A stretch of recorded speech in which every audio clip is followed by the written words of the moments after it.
Olá e boa noite a todos. Agora estamos continuando nosso estudo do livro Confiando em Deus. Isso seria até o ciclo resumo, o quinto vídeo. E esta vez estamos conversando sobre capítulo 6 do livro Confiando em Deus. E nosso assunto de hoje é desafiante. O poder de Deus sobre a natureza. Há um sentido em que quase todos vão aceitar e acreditar que Deus é soberano sobre a natureza. Mas, ao mesmo tempo, há tanta coisa que acontece em natureza que nos deixando perguntando, Deus, por quê? Por que tantos desastres, tantos terremotos, tanto seca, tantas inundações e tantas pessoas que sofrem? Nossa ideia central nesta palestra, estudando este capítulo no livro Confiando em Deus, é a seguinte: Deus estabeleceu certas leis físicas para o funcionamento do seu universo. Momento a momento, essas leis operam de acordo com a sua vontade direta. Deus controla o universo. Deus não se afastou do controle diário, momentário. Cada momento, controle da sua criação. Certamente, ele estabeleceu leis físicas pelas quais ele governa as forças da natureza. E ninguém questiona. Ao contrário, a fé cristã é uma fé que dá muito apoio às ciências.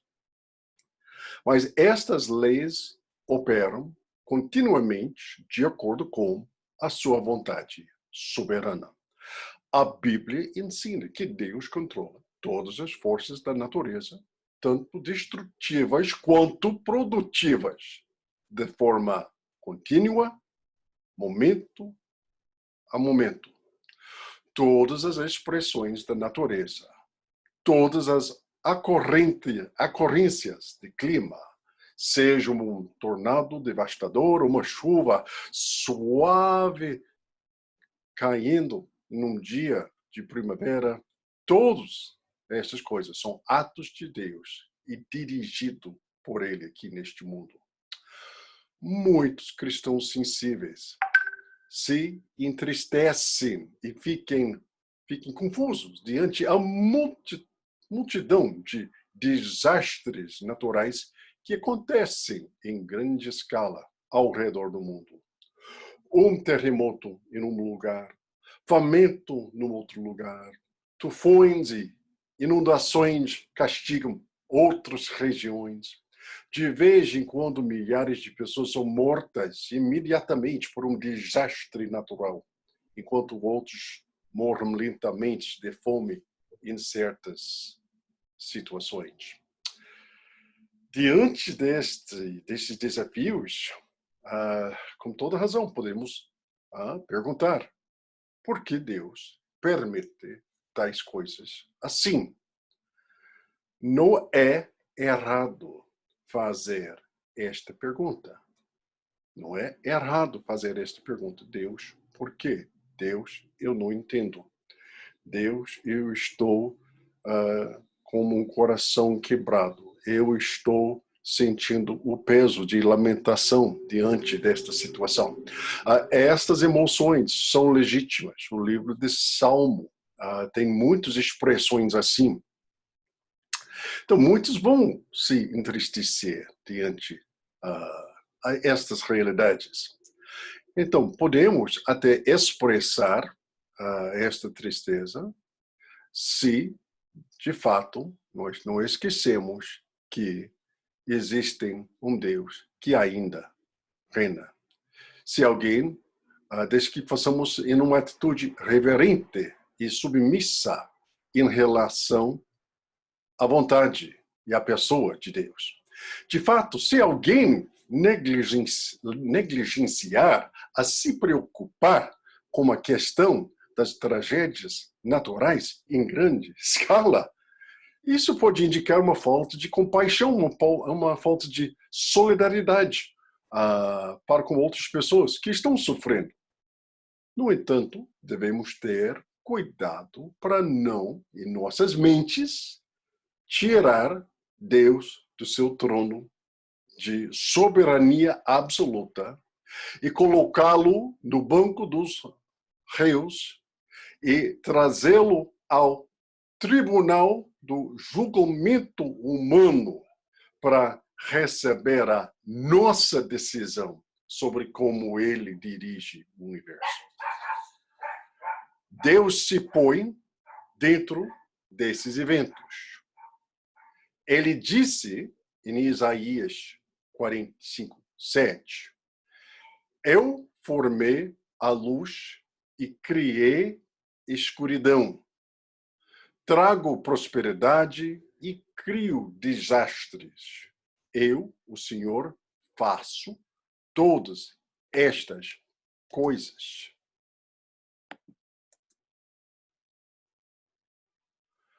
O próprio Deus aceita a responsabilidade, por assim dizer, de desastres.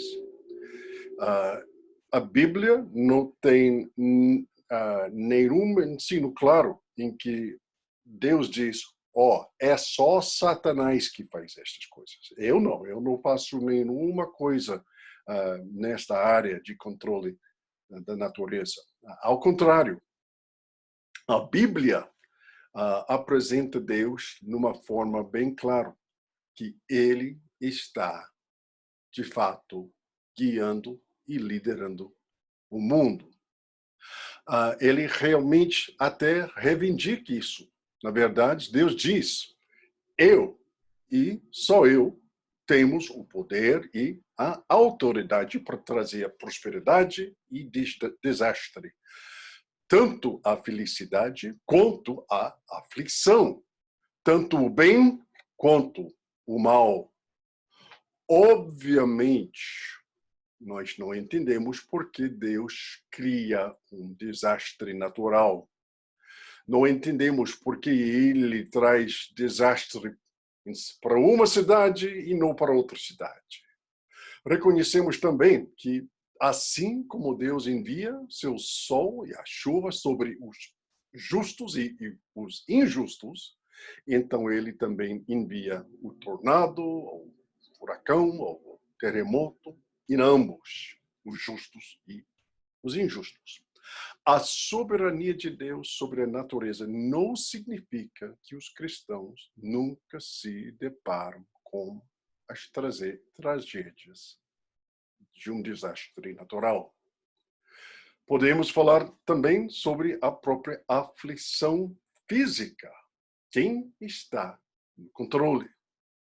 A doença e a aflição física é outra área em que lutamos para confiar em Deus, crer que Deus tem até um propósito.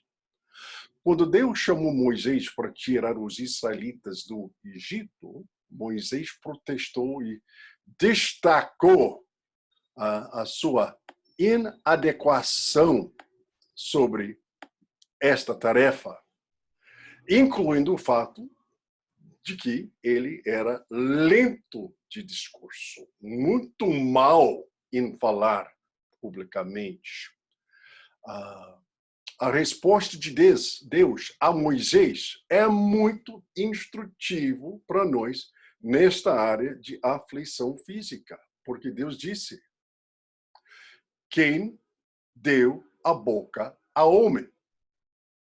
Quem o faz o surdo ou mudo? Quem lhe dá visão ou o deixa cego?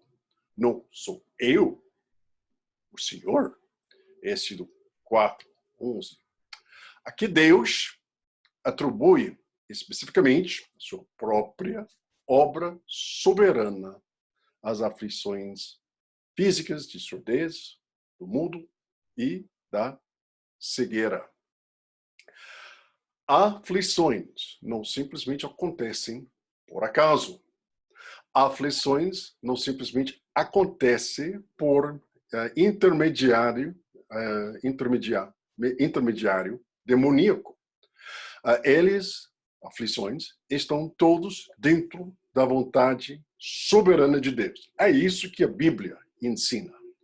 Tal afirmação imediatamente nos traz o problema de dor e de sofrimento. E nós vamos conversar sobre isso em outras palestras mais para frente. Aquela pergunta que sempre vai pesar em cima da consciência de uma pessoa sensível. Por que um Deus soberano que nos ama permite tanto dor e sofrimento no coração? E nós vamos conversar mais sobre isso.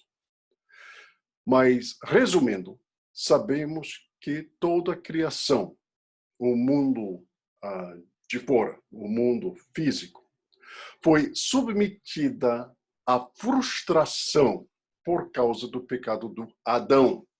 Podemos ver isso claramente em Romanos 8:20, onde está escrito: pois ela foi submetida à inutilidade, não pela sua própria escolha, mas por causa da vontade daquele que a sujeitou na esperança.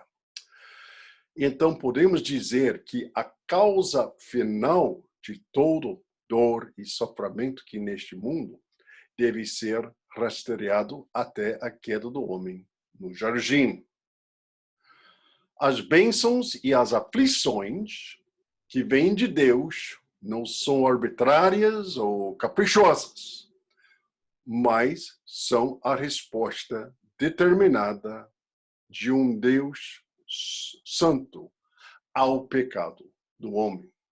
O Deus soberano que submeteu a criação à frustração, como está escrito ali no Romanos 8:20, ainda governa sobre ela, tanto a dor e quanto a tudo mais. Meus irmãos, encerrando, nós precisamos sempre lembrar uma coisa sobre nosso Deus. Deus nunca desperdiça a dor. Ele sempre a usa para cumprir seu propósito divino e eterno. Normalmente, aqui neste mundo tenebroso, nós vamos nem saber por quê. Mas podemos confiar que nós temos um Deus sábio, soberano e amável. Portanto, podemos sempre ter certeza disso. Ele sempre usa o sofrimento deste mundo para cumprir seu propósito divino e eterno. E seu propósito é para sua glória e, no fim de contas, ao nosso bem, apesar de ser incapaz de completamente entender o porquê. Portanto, podemos confiar nele quando nossos corações estão doendo, os nossos corpos estão cheios de dor e nossa mente está perturbada e o coração entristecido. Por quê? Porque Deus nunca vai nos abandonar. Ele é sábio. Ele sabe como dirigir o seu universo, incluindo a parte da sua vida que faz parte deste universo. Ele é soberano. Ele está agindo de acordo com o seu propósito. Pode confiar nisso. A soberania age por meio de um mundo caído. Este mundo não é o mundo que Deus criou lá no Jardim do Éden. Temos que lidar com muita coisa difícil aqui neste mundo. Mas ele age sempre. Tudo que passa na sua vida, tudo que passa na minha vida, passo por meio da lente do amor de Deus por você em Cristo Jesus. Porque nada nada, nada poderia nos separar do amor de Deus que está em Cristo Jesus. Deixa seu coração ser fortalecido num Deus soberano, agindo em tudo, de acordo com sua sabedoria, poder e amor para você. Que Deus abençoe e até a nossa próxima conversa.